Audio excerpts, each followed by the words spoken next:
삼성전자 이재용 부회장이 결국 구속됐습니다. 위축됐던 박영수 특별검사팀의 수사는 다시금 활기를 띨 것으로 예상되는데요. 네, 오늘 이 시간 이두화 변호사와 함께 관련된 이야기 나눠보겠습니다. 어서 오십시오. 어서 오십시오. 안녕하세요. 자, 관심을 모았습니다. 네. 다시 한번 영장 청구했기 때문에 될까 싶었는데 됐네요. 일단 이번 상황에 대해서 어떻게 좀 보고 계신지 들어볼까요, 먼저? 예, 이제 우선 그 특검에서 처음에 이제 수사를 시작하면서 큰 그림을 그리는 게 있다고 들었습니다. 근데 네. 특검에서 그림을 그릴 때 아마 기업을 위주로 하는 것보다 사실은 뭐 박근혜 대통령이라든가 아니면 주변 인물 이런 쪽에 관심을 많이 기울인 게 사실인데요.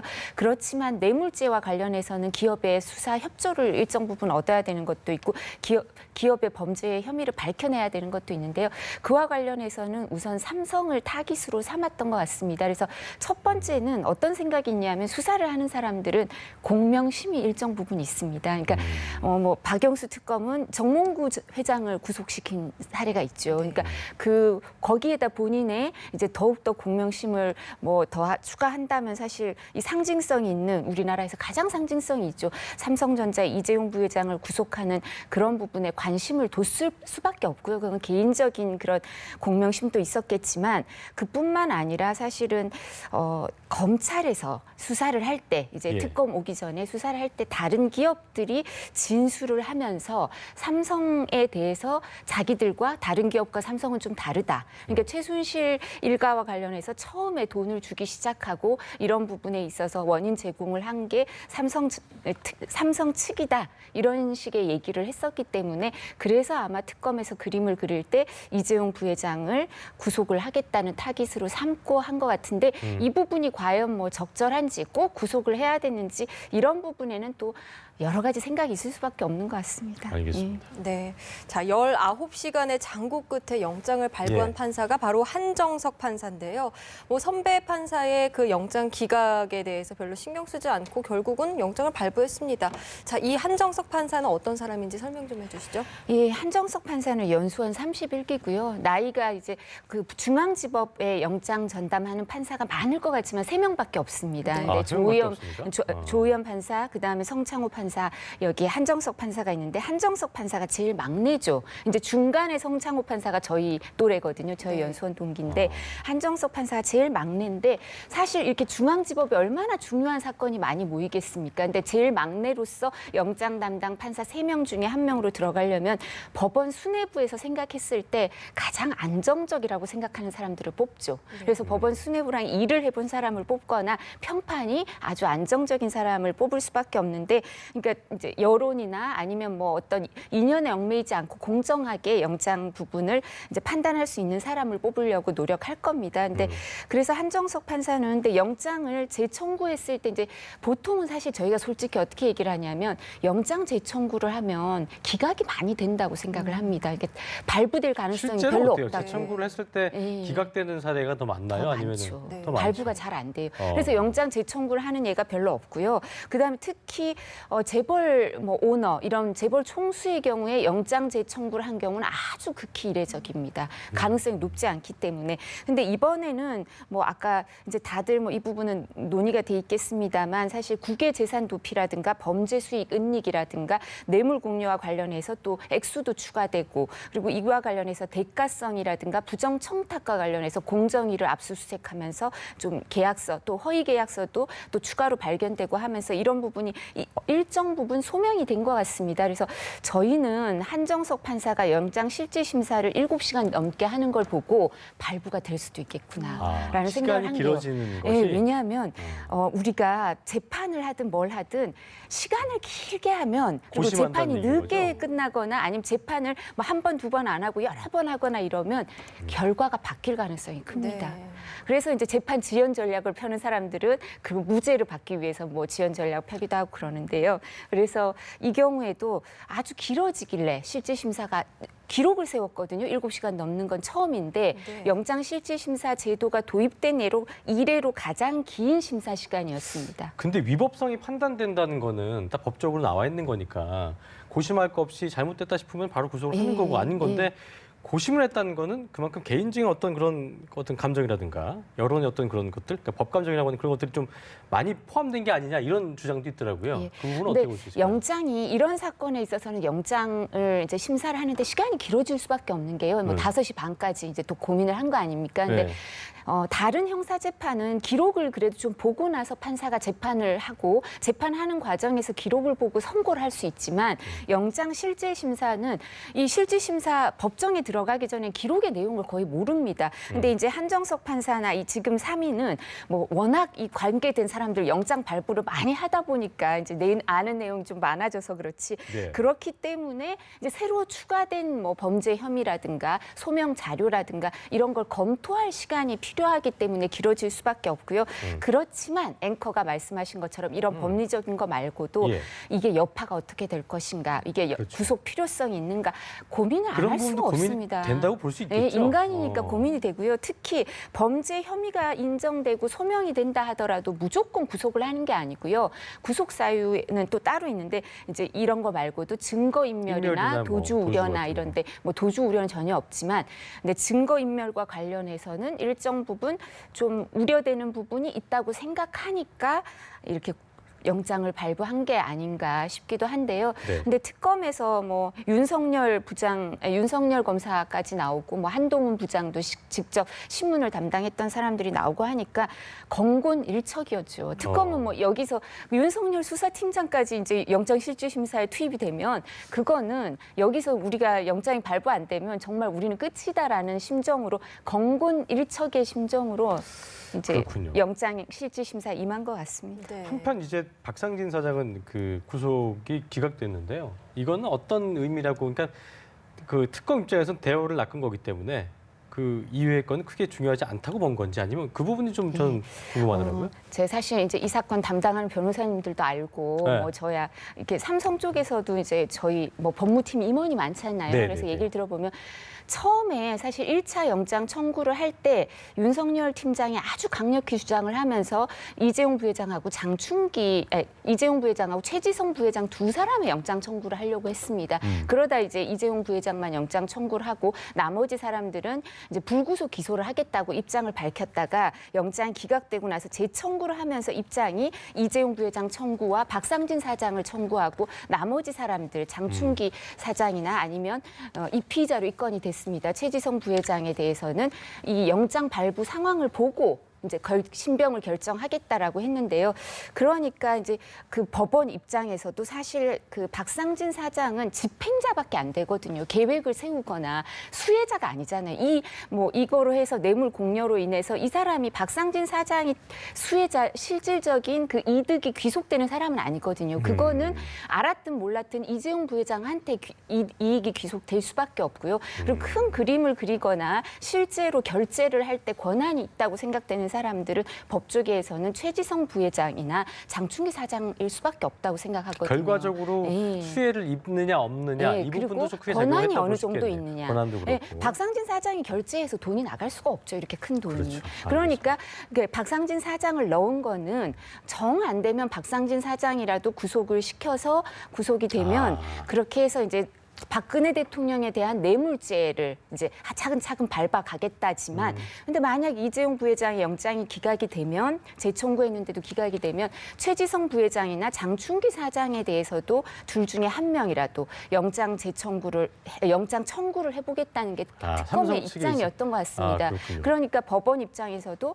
그럼 이렇게 되면 누군가는 구속이 돼야 되는데 그럼 누가 구속되는 게 오히려 이제 그래도 합리적이고 회사의 타격이 그래도 좀 적게 될 건가 뭐 이런 생각을 할 수밖에 없고요. 그리고 어쩌면 지금 미전실의 컨트롤 타워를 담당하고 있는 최지성 부회장이나 장충기 사장이 회사에서 실질적인 상징성은 이재용 부회장이 크지만 실질적인 역할은 다른 사람이 하고 있다고 판단했을 수도 있습니다. 그렇군요. 네. 예.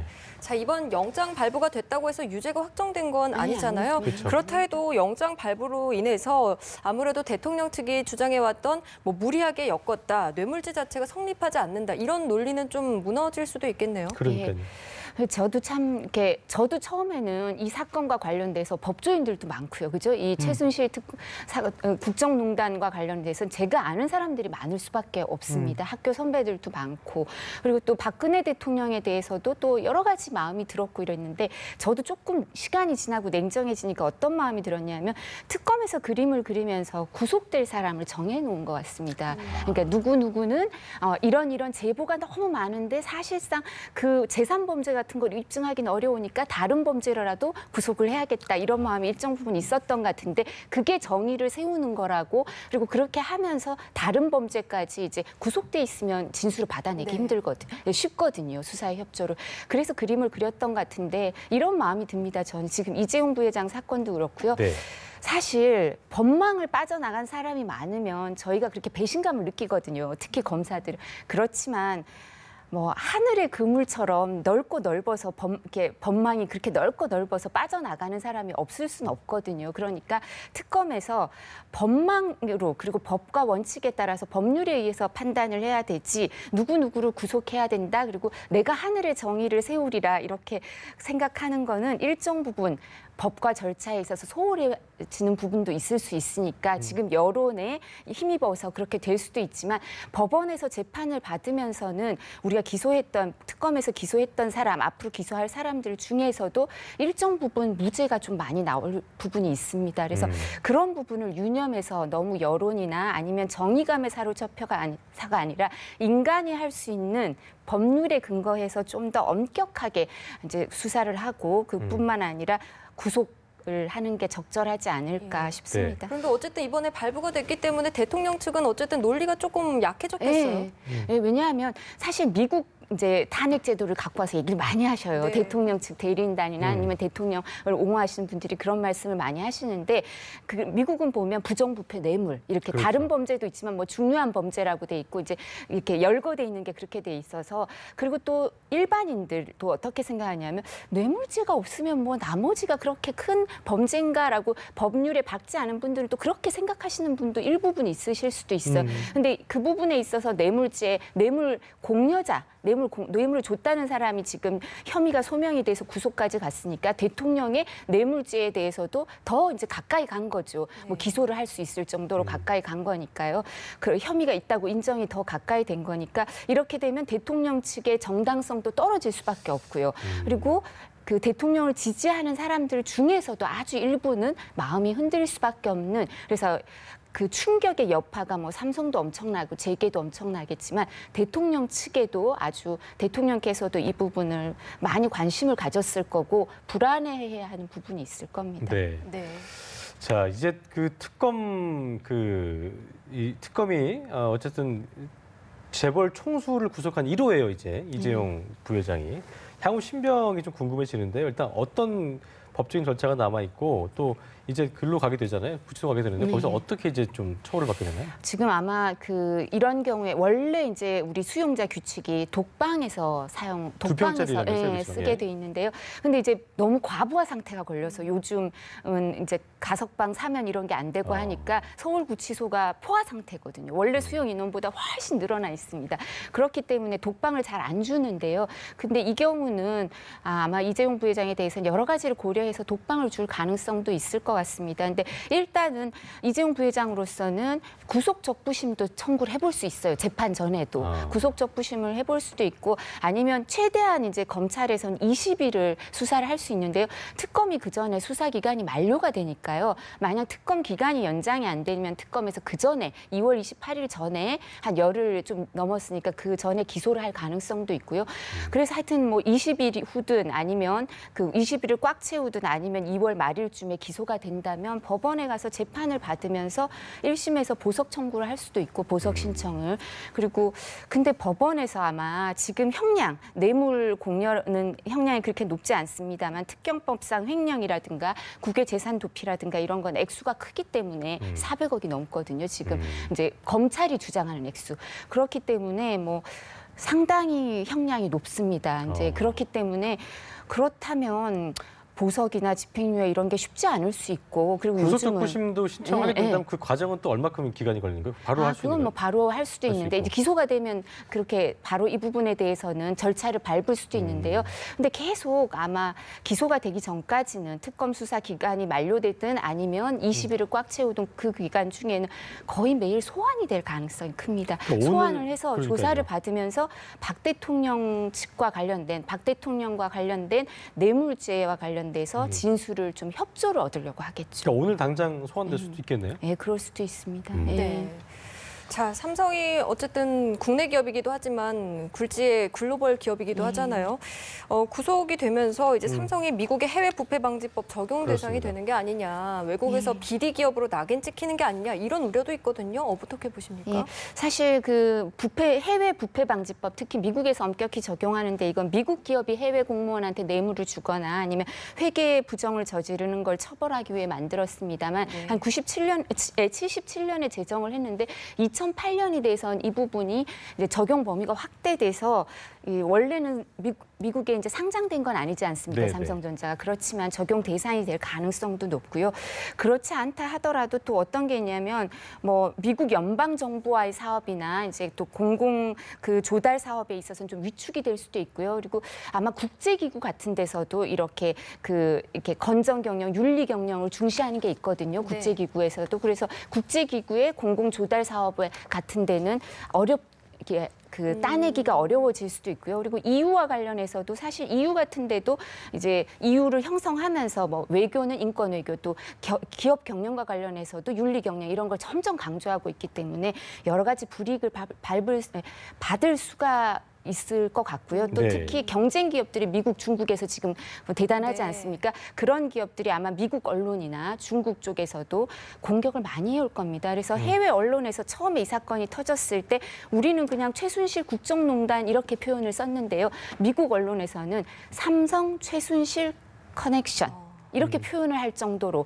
아마 외국 기업들이 이게 좀 그렇게 부풀리게 그런 것도 있는 것 같습니다. 그래서 아마 그런 부분이 과장될 수도 있고 해서 글로벌 기업이니까 이런 부분에 어려움을 겪을 수밖에 없고 브랜드 가치가 일단 하락하겠죠. 그러니까 이재용 부회장이 개인적으로 IT 기업 업계 사람들하고 친분을 많이 쌓아서 개인적으로 또 그 친분으로 통해서 해결하는 부분 이런 부분도 어려울 거고요.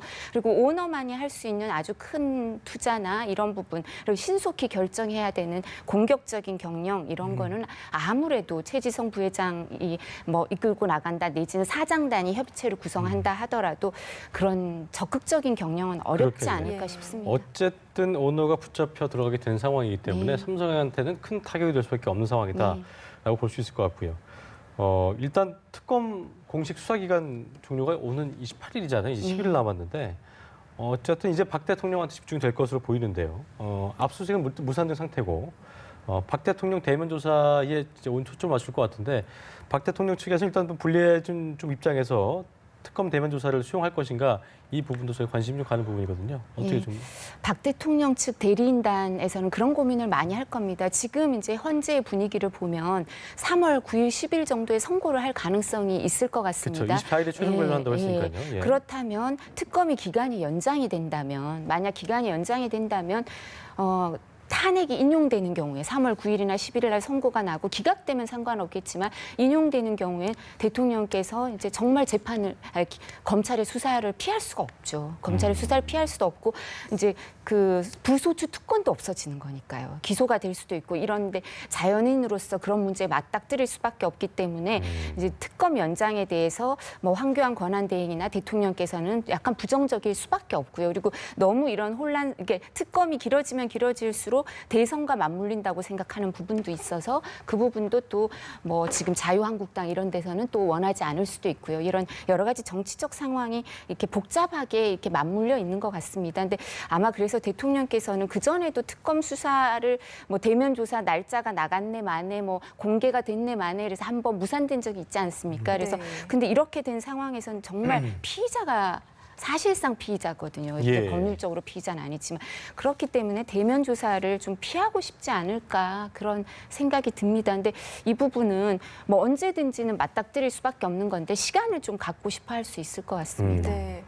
자, 특검 측에서는요, 아무래도 다른 기업들 수사도 남아 있잖아요. 남아 있고 또 이런 상황에서 삼성 이재용 부회장이 구속이 돼버리니까 특검 수사 기한 연장에 대한 좀 명분이 생긴 거라고 볼 수는 없겠습니까? 네, 지금 아까도 말씀드린 것처럼 이재용 부회장을 지금 수사할 수 있는 기간이 20일이 있는데 그것도 중간에 잘리지 않습니까? 예, 예. 수사 기간 만료로. 그러니까 연장이 또 필요하다. 그리고 다른 대기업들도 수사를 못했다. 그리고 대통령 대면 조사도 아마 28일까지 이루어질 가능성이 낮기 때문에 그 필요성도 있다. 그러면서 그리고 여론이 아마 이제 특검 수사 연장에 대해서 좀 우호적으로 더 변할 것 같습니다. 그런 부분은 있지만 황교안 권한대행이 지금까지 뭐 대정부 질문 질의 과정, 답변 과정에서 밝힌 태도라든가 이런 거 보면 그렇게 긍정적인 것 같진 않아서요. 법에 따라 검토한다고 했는데 그 법에 따라 검토하는 게 구체적으로 얘기하자면 어떤 의미일까요? 그러니까 일정 부분 뭐 저희는 법을 필요성이 잘 있고, 모르니까요. 예, 예. 필요성이 있고 그리고 그걸 그 권한은 근데 대통령한테 있는 거였는데 대통령이 안 계신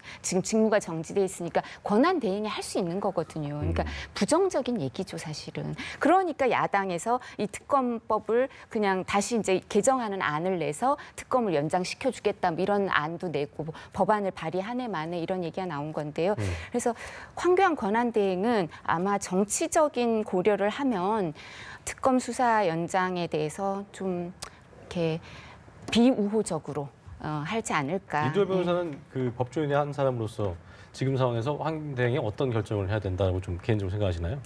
근데 사실 이 부분은 짚고 넘어가는 게 대통령께서 이 부분을 미룬다고 하더라도 올해 12월이 되면 선거가 있고 탄핵이 기각된다 하더라도 그리고 또 뭐 내년 2월이 되면 불소추 특권이 없어지는 거니까 수사를 받아야 되는 상황이 올 수밖에 없습니다. 뭐 무혐의로 밝혀지든 어떻게 되시든.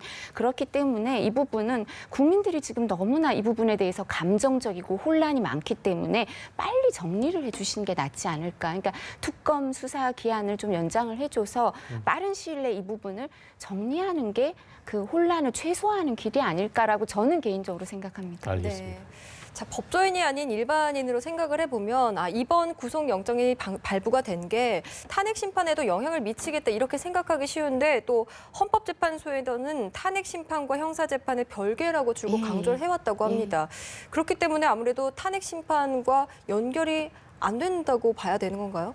근데 제가 아까도 판사도 사람이라고 말씀을 드렸는데요. 재판관도 사람이기 재판관님들도 다 사람이시기 때문에 이거를 못 봤을 리도 없고요. 그리고 이게 이재용 부회장이 그리고 한정석 판사나 영장 담당 판사들의 성향을 너무 잘 아시거든요. 개인적으로 알기는 나이 차이가 나지만 어떤 사람이 영장 담당 판사를 하고 왜 영장 재청구를 했는데 보통 기각되는데 왜 발부가 됐는지도 알고 계시기 때문에 이 사건에 대해서 관심이 있을 수밖에 없고 일정 부분은 영향을 미칠 수밖에 없습니다. 저희가 그냥 이성적으로 얘기하면 한 5가지 탄핵 사유 중에 법률 위반 중에 하나니까 뭐 이 뇌물죄가 인정되든 안 되든 최소한 삼성의 주장에 따르면 강요죄라도 인정되거든요. 협박죄나. 뭐 그거하고 뇌물죄가 인정되든 강요 협박죄가 인정되든 탄핵 심판에 원래 영향은 없습니다. 그렇지만 뇌물은 부정부패와 관련돼 있다고 생각하기 때문에 더 좀 의미가 있을 수밖에 없죠. 그래서 대통령께서도 정규재 TV랑 인터뷰할 때 뭐 뇌물도 아닌데 구속을 시키고 뭐 이런 표현을 몇 번 그 인터뷰할 때마다 좀 쓰시거든요. 그러니까 그게 대통령조차 그렇게 생각하실 정도니 많은 사람들이 그렇게 생각할 수밖에 없고요. 조금은 영향이 있을 것 같습니다. 아무래도. 네, 알겠습니다. 알겠습니다. 오늘 말씀 여기까지 듣겠습니다. 지금까지 이두화 변호사였습니다. 고맙습니다.